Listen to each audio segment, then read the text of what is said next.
I think my favorite thing about this season of the Mighty Ducks Game Changers on Disney Plus is probably the characters and the character development.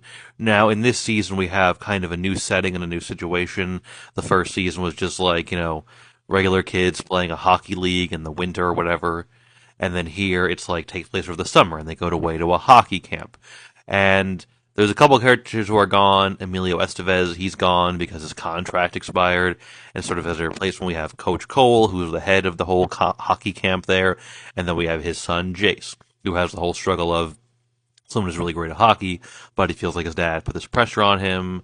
And over time, you have to kind of see Jace go through this whole character arc where he basically, he's struggling to, to play hockey well because he always thinks about this pressure, this one situation that he had a year ago where he choked and, he lost the game for them, the big game, and his dad was kind of disappointed in him. Well, as we see, his dad was more kind of disappointed in himself that he didn't, train him enough, that he didn't do a good job enough. But it turns out that Coach Cole is a good guy. He just is fathering the best that he can, the best that he knows how to do after the loss of his wife.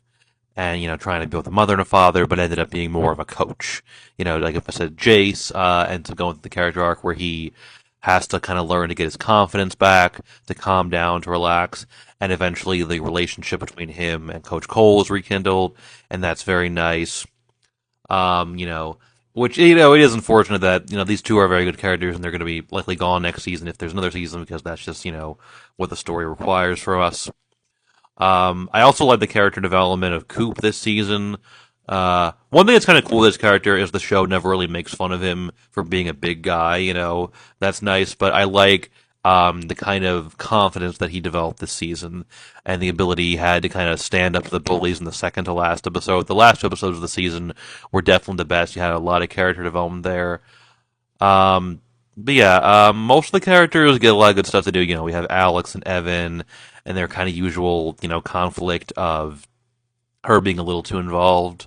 But we get to explore a lot of new stuff in this season and kind of have their characters develop kind of in different ways. I think it's interesting to kind of change it up. There's some of the kids who are gone. There's the one kid from Canada, the one redhead girl. I don't know if they're going to be coming back next season. I don't know if there's some kind of reason that they're not there. Can't find any information. But yeah, I think they did a lot of good stuff this season with developing the characters and doing some interesting new stuff, dealing with kind of the limitations they have, the loss of Emilio Estevez, and I don't know. I'm looking forward to see what they do in the future. But this season, definitely a lot of impressive stuff. Very heartfelt, nice.